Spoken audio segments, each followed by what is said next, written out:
Bangui, AFP, les 3 journalistes russes dont les corps ont été retrouvés mardi vers Sibu, dans le centre de la Centrafrique, ont été abattus par des ravisseurs enturbanés, selon le gouvernement centrafricain.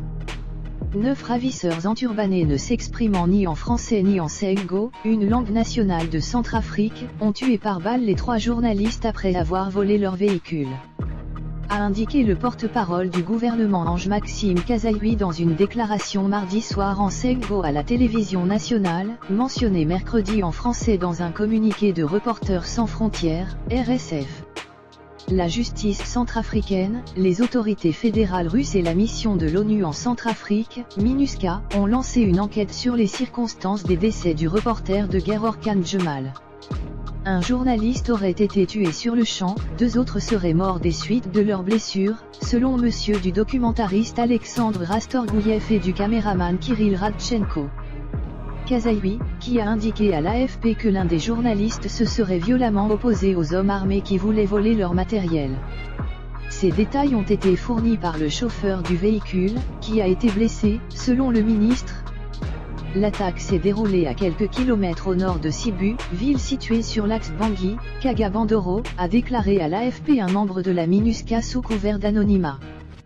De même source, les 3 reporters en provenance de Bangui sont arrivés à Sibu lundi dans la journée avant partir à 17h45, 16h45 GMT, pour Dekoa, au nord de Sibu, alors qu'il leur avait été déconseillé de s'aventurer sur la route à cette heure tardive. Les 3 hommes collaboraient avec le Centre de gestion des investigations, un projet lancé par l'ex-oligarque et opposant russe en exil Mikhail Khodorkovsky. Prise de risque, le meurtre des journalistes par des coupeurs de route appartenant à un groupe armé est une hypothèse très plausible, a estimé M.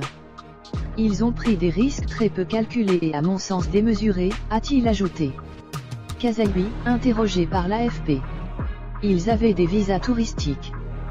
Ils ne sont pas venus se signaler dans mes services, ni à l'ambassade de Russie, ni à quelque autorité que ce soit, a précisé M. Kasaïwi. La Centrafrique est en proie à des violences perpétrées par des groupes armés qui s'affrontent dans les provinces pour le contrôle des ressources, notamment les diamants, l'or et le bétail dans ce pays de 4,5 millions d'habitants classé parmi les plus pauvres au monde, mais riche en diamants, or et uranium. Les 3 journalistes enquêtaient sur la présence en Centrafrique de mercenaires russes et notamment de la société militaire privée Wagner, qui n'a pas d'existence légale dans le pays. Le financier de cette organisation serait Evgeny Prigojine, un homme d'affaires proche de Vladimir Poutine ayant fait fortune dans la restauration, avant de conclure de nombreux contrats avec l'armée ou l'administration russe. Wagner s'est surtout illustré en Syrie, agissant en parallèle de l'armée russe qui y intervient depuis septembre 2015 en soutien au régime de Bachar al-Assad et en Ukraine. Plusieurs médias, dont la BBC, ont aussi signalé la présence de Wagner au Soudan. Pierres précieuses, en Centrafrique, la Russie ne dispose pas d'intérêt géopolitique et Wagner cherche probablement à y gagner de l'argent, a estimé l'expert militaire Pavel Felgenauer. La Russie est toutefois de plus en plus présente en Centrafrique, depuis la fin 2017. Après avoir obtenu une exemption afin de vendre des armes au gouvernement centrafricain, la Russie a envoyé 175 instructeurs russes afin de former les militaires centrafricains au maniement des armes livrées. Ces formateurs ne sont pas des militaires conventionnels, mais des mercenaires, a assuré une source militaire centrafricaine. Ces instructeurs seraient employés par une entreprise privée, SUA Security Service, créée à Bangui le 7 novembre 2017, selon plusieurs sources concordantes.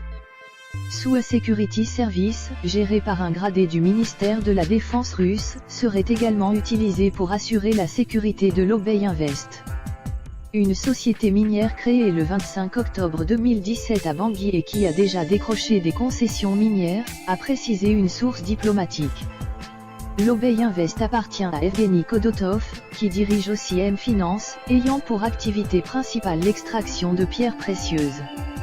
Selon plusieurs chercheurs sur les activités militaires et mercenaires russes à l'étranger, le profil de M-Finance ressemble à celui d'Evropoli, une société qui regroupe des activités pétrolières et de mercenariat en Syrie.